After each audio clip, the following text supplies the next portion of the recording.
Very good day to everybody. First, let me thank the Asia-Europe People's Forum and the ASEAN Parliamentarians for Human Rights for organizing this webinar. And as Andy has already introduced, the webinar touches on a very important topic called Facing the Corporate Government Nexus, Defending People's and Communities' Rights. As I ponder over what to say today, my mind, I cannot help it but go back to recall some of the events 12 years ago around the holding of the AEPF 9 forum in Vientiane from 16 to 19th October, in which Sombath was heavily involved throughout all stages of its preparations and organization as the Laos officially approved co-chair of the organizing committee. I believe that, and it's only my own speculation, that Sombath's abduction was triggered by his engagement with this event. I'm going to outline some of the issues. The 9th Asia-Europe People's Forum was on the theme People's Solidarity Against Poverty for Sustainable Development and Challenging Unjust and Unequal Development to build and building states of citizens for citizens. I mean, this is a very, very, very large and relevant topic, and Sombath was asked to participate and help organize.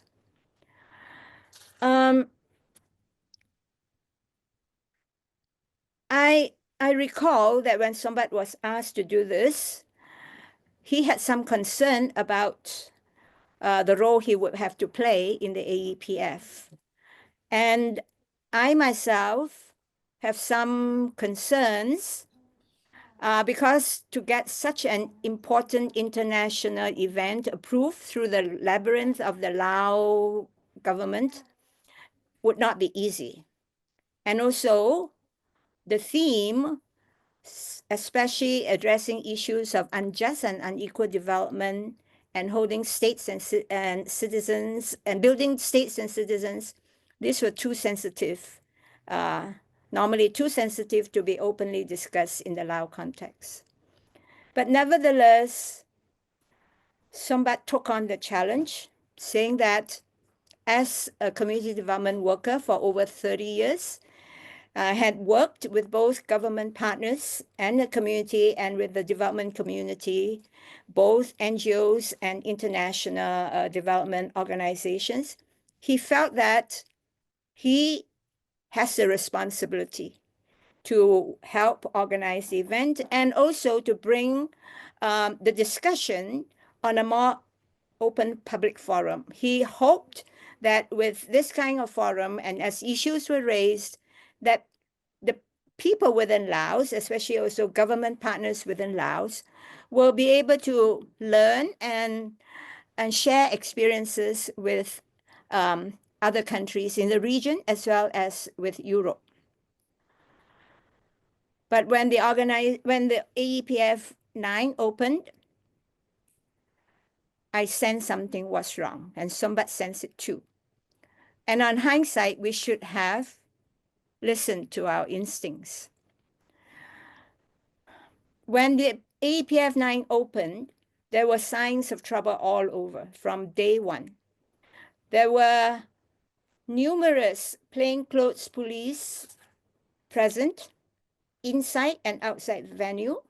They were present at every panel discussion, and the papers by the speakers or on issues were left on the table of every panel room. These were taken away. They were taken away, and also when any speaker, even that they're not talking about Laos, a very bit critical about government issue, there were interventions from the plainclothes police sitting in the panel. And especially if Laos were mentioned, it was become clear that nobody can utter a word about Laos not let alone any real criticisms. It became so clear to the participants from Laos that many of them chose not to speak, even though they were discussants on the panel. And the result we saw 2 months after the closing of the AEPF, Sombath was disappeared. And he was also disappeared 7 days prior to the expulsion of N. Sophie, the director of Helvetas in Laos. And I think it was because she had written a letter criticizing how the Lao government had intimidated and arrested one of the AEPF panelists. I make these remarks to set the context as a background so that we all understand the issue of any kind of open debate, any kind of discussion on development issues or civil society issues within the Lao context. So today's topic, facing the corporate government nexus and defending people's and community rights, this topic, I think, is most relevant and pressing. And even though there are no other Lao panelists, I think it is an issue that interested development practitioners, researchers, people working in the diplomatic corps, partners of the Lao government need to seriously concern themselves and do some thinking about what is the significance of corporate and government nexus in terms of development and the impact on people's rights. 12 years ago at the AEPF 9, Sombath already foresaw this trend of government and corporate nexus. And in his opening speech at the AEPF, he already warned that we are blinded by the power of money and we let corporations rule the world and even override the power of the state. Ordinary people and society have very little say to all this. Their voices are not heard loud enough by government or by the corporates. That was what he already highlighted in his opening speech. 12 years on, Sombath's comments are even more valid, and probably the situation is even worse now than 12 years ago. Because 12 years ago in 2012, Laos was just embarking on the process of globalization and has just announced the policy of turning land into capital. It was at a very early stage of implementing of this policy. At that time, there were a few investments entering the agro-plantation sector, and there were plans of construction of dams, and even the construction of the Namgan Dam was very much, the Sayaburi Dam. The Sayaburi Dam was very much on the planning stage. Now, 12 years on, the corporate government nexus has even become closer. And now corporates and government often work hand in glove to gain control of state resources that enrich the corporates and the economically powerful at the expense of the poorer people. And all this is done in the name of economic growth and expansion of GDP. In the case of the Lao government planners, together with their international economic advisors, they are very pleased and have in their writings and papers have repeatedly boasted that their policies were right, as evidenced by the very rapid growth of foreign investments in Laos, especially over the past 10 years, the rapid expansion on infrastructure development within Laos, the growth of exports, especially minerals and products like bananas, cassava, and rubber, and so on. These are all through the investments of agro plantations. And they also pointed out that the annual growth rate of Laos has been more than 8% consistently over the last 10 years. And this growth, yes, indeed, it was a very impressive growth until COVID. Now, since COVID, the economic growth rate of Laos has declined quite a bit. And but on the whole, the Lao government feel that it is on the right path in terms of its development policy, in terms of the way it has tried to involve companies in its investment plans. However, the flip side at the level of the people and the community is that there is an ever widening gap between the haves and the have-nots. There has been increase in rural impoverishment and rapid devastating impact on environmental degradation, as exemplified by the rapid deforestation, pollution of water resources, and decline of biodiversity, both on the land and in the waters. And all this have very serious consequences on the environmental and social sustainability for future generations. So, I mean, all this actually was foreseen by Sombath. And I feel that what he has said and his position within civil society probably has warned those in power, and I don't know who, I don't know which sector of the power structure within Laos have actually took it upon himself to actually take him away and to stop him from his work or being a voice for the people or being a leader in the area of civil society development and community development. But in Laos, there has always been a very limited civil society space to begin with.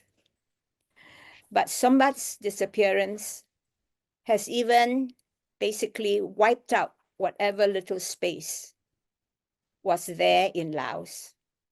His disappearance has caused such a fear among the Lao people, and especially Lao young people, people working in communities, people from the communities themselves.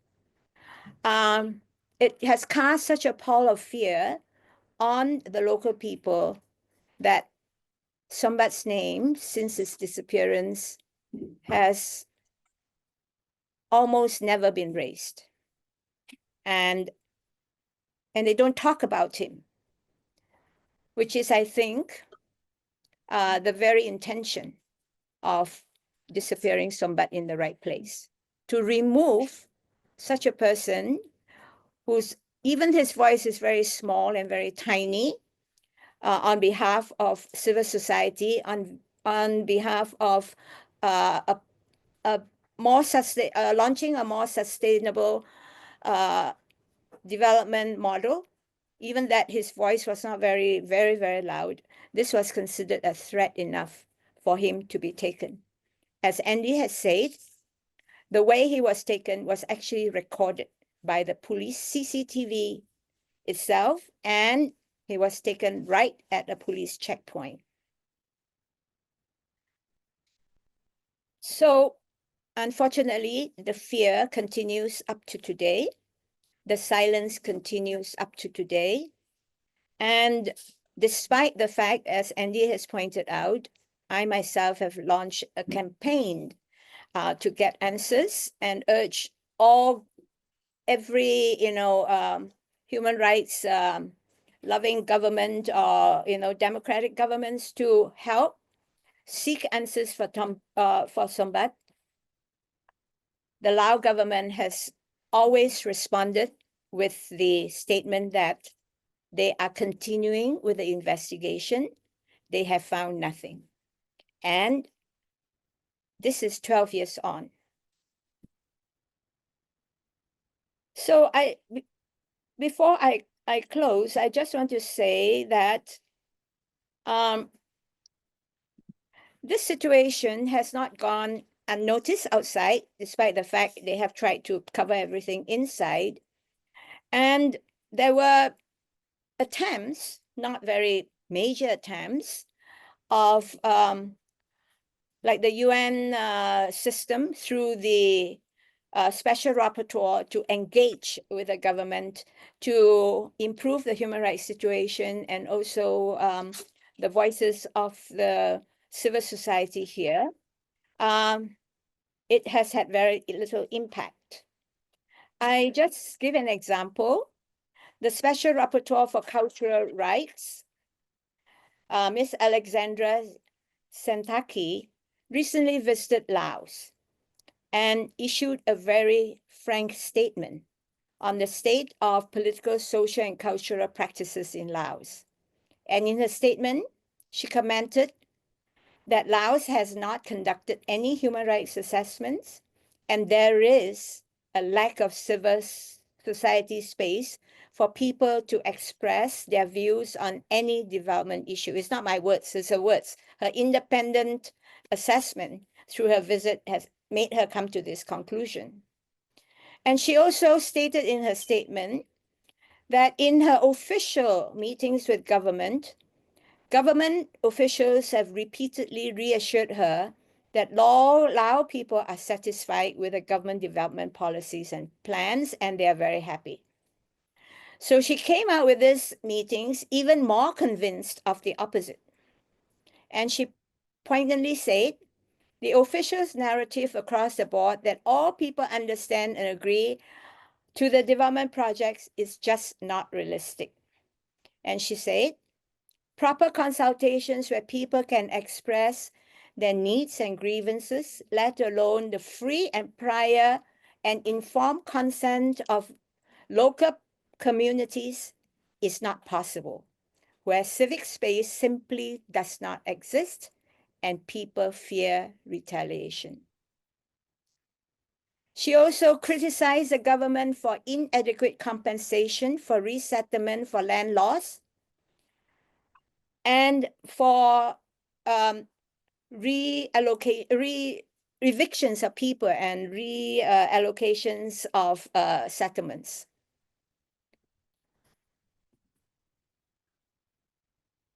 So these are really some of the very strong negative effects of this Lao model of government and corporate nexus, and it really shows, and it's not just felt by people inside, but it's clearly observed by independent researchers and observers here in Laos. So are we moving on as far as the Lao government is concerned in a fine and dandy way? Is the economic development so well on track that everyone is happy? Unfortunately, that is not so. And we are now just feeling the negative impact of development on the real economy and progress on Laos society. Recently, there are large numbers of articles, research papers, all on the state of the Lao economy. Laos is now laden by heavy debt, most of which were incurred as a result of their finance for the numerous infrastructure projects like the Lao-China Railway, investment in mining development, and the construction of large numbers of dams. The Lao debt burden now is reportedly standing at 108% of the country's gross development product, or 13.8 billion kip. with much of it owed to China. So the result is Laos now suffers from hyperinflation the last 2-3 years and is on the rise. And inflation is now running at 23% in 2022 and 31% currently. Food prices especially have soared more than 40%, and the Lao kip has depreciated to nearly half of its value compared to 3 years ago. Who are those most badly hit by the situation? Of course, the poor are paying the price. The urban poor and the rural poor families have reportedly to skip meals, and many poor families have withdrawn their children from school. The schools in rural areas are almost nearly empty. The children are not attending. The teachers are not coming to classes. And such challenges have also not gone unnoticed even within Laos. And these have become topics of discussion at the National Assembly. And the parliamentarians have been urged by senior leaders to find ways to resolve all this problem. But these problems are of the government's own making. So it's like, how are you going to resolve it? Because you have actually dug the deep hole yourself. Some people have now even openly blamed the economic woes to rampant corruption, which has been going on unchecked for years. And that such unchecked corruption is a consequence of the very poor laws, poor governance system, and bad management at all levels. Now, Laos, unfortunately, has become crime infested, especially in the areas of drug abuse, drug trafficking, human trafficking, endangered species trafficking, gambling, and cybercrime, and all that. And all that taking place mostly in the border areas, bordering China in the north and Cambodia in the south. And one of the most, I've written for years already, the most notorious venue where such crimes are rampant is conducted in a concession in Botan, which is known as the King's Roman complex. And the complex, and this concession was given to the founder of the King's Roman Development, a Chinese national by the name of Zhao Wei, who is actually a wanted criminal on the Interpol list. But he walks freely in Laos, and he continues to run bars, casinos, hotels, nightclubs, and also wildlife restaurants where they offer endangered species as part of the menu. And the irony is Zhao Wei, this Chinese investor of King's Roman, has actually been given 2 awards, not one, 2 awards for his contribution to Laos development. It's quite an irony. I don't know whether the Lao government sees this as an irony, but indeed, the people outside do see it. So this is the state of, or the one of the consequences of the government corporate nexus in Laos and how it has impacted on people's life. So sometimes I wonder if somehow, if Sombath has not been disappeared and was allowed to work, continuing his work in rural community development, continue his education of young people, empowering them, and continuing his work of encouraging more open dialogue and debate in the civil society space as well as within government, would have changed the status of Laos development model a little bit. But of course, I will never know. I will close now and hope that we will continue discussion with the other panelists. Thank you.